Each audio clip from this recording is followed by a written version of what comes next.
नौकर काम करेंगी और लोगों की तो लाइन लगेगी हमसे मिलने के लिए। तेरा दिमाग खराब हो गया है क्या बहू?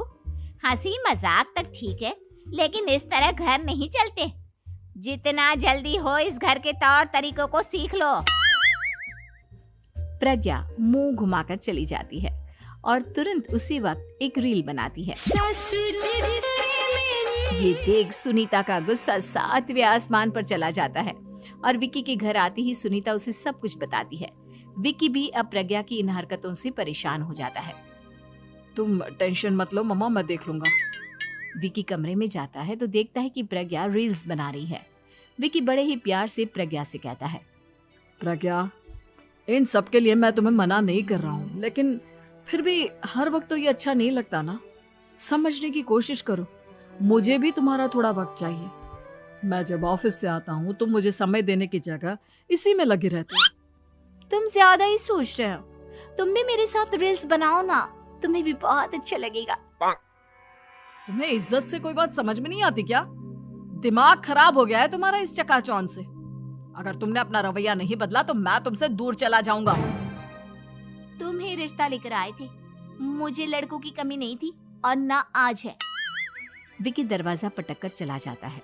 धीरे धीरे विक्की प्रज्ञा से दूर होता जाता है। एक रोज मनीषा प्रज्ञा के ससुराल उससे मिलने जाती है। तब सुनीता उससे कहती है, बहन जी, अब आई हैं तो कुछ दिन यहाँ रहकर जाइएगा, आप ही का घर है।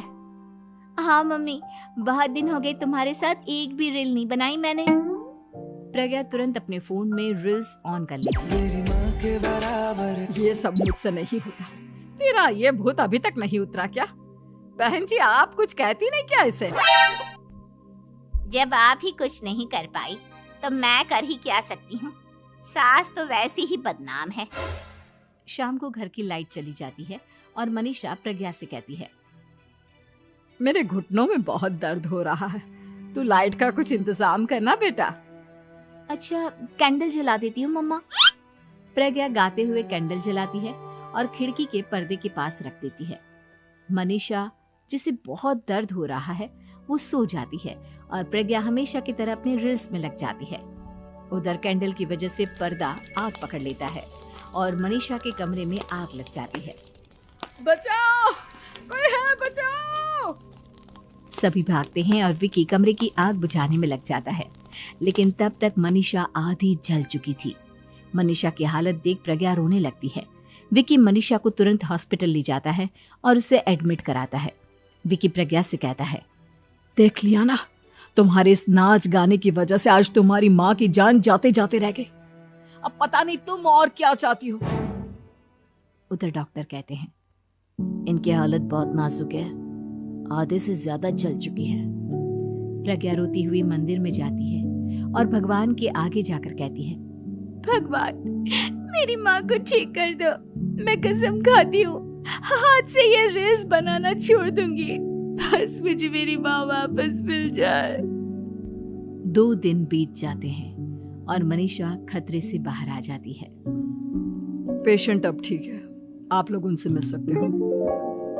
सब कोई मनीषा से मिलता है और प्रज्ञा सबके सामने अपना फोन तोड़ देती है। मुझे माफ कर दो मम्मा, मैंने तुम लोगों की बातों को नजरअंदाज किया। बेटा, कोई भी चीज जरूरत से ज्यादा खराब है। मैंने तुम्हें रील्स बनाने से कभी मना नहीं किया, लेकिन हर वक्त एक ही चीज तो सही नहीं है। मैं समझ गई हूँ मम्मा, आई एम सॉरी। प्रज्ञा उस दिन से रील्स बनाना छोड़ देती है और पूरी तरह से अपने घर में लग जाती है।